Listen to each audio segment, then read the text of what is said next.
Will be on the roads when the snow does start falling. And because Hampton Roads doesn't see much snow, many people might not know the best way to drive in snow. So we sent 10 on your side's Lauren Compton out to talk to a local driving instructor. And what did you learn, Lauren?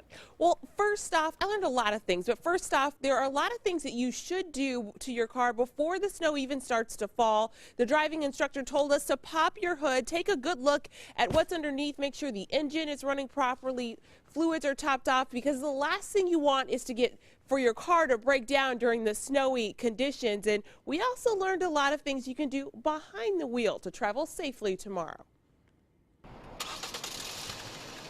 Bill Turner knows a thing or two about driving. And we'll take a right turn at the light. He teaches some of Hampton Road's youngest drivers how to navigate busy streets. You notice the sign up there says no turn on red, 3 to 6. Snow is not a common occurrence in our area, so understandably, drivers tend to forget the rules of the road, like these drivers we caught on camera during years past.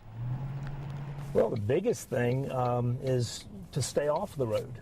Don't travel in the snow if you don't have to. A lot of us can't do that, so here's a little refresher on maneuvering around snow-covered roads. If it is snow or ice on the road, you need to avoid rapid acceleration or hard braking. Increase your distance and drive a little slower. If you happen to get stuck, don't panic. Shift it into one of your lower gears, okay? And then you're probably going to want to try to rock your car out by shifting, from the low gear to reverse, and continue to rock it until you can get enough traction to get out. You can also sprinkle some salt or kitty litter in front of your tires to provide traction. The forecasted snow isn't expected to stay around for long, but that doesn't mean you can press the pedal to the metal when it melts. You need to look out for black ice, especially during times when the sun's going down or where you're in a shaded area. Turn left here. Take it from Turner. He knows how dangerous black ice can be. I've had one situation where we hit a patch of black ice and lost control of the car. So yes, that was a little bit scary.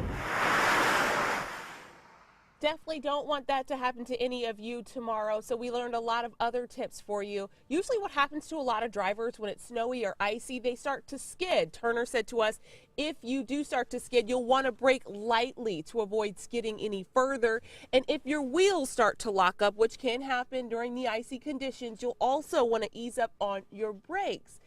And another good tip, use low gears to keep traction, especially if you're driving during the driving up hills. Now, want to give more time for driving and give more distance between you and the cars around you. Now, we have a lot more of these driving tips on wavy.com. Reporting outside of the Wavy studio, Lauren Compton, 10 on your side. And we are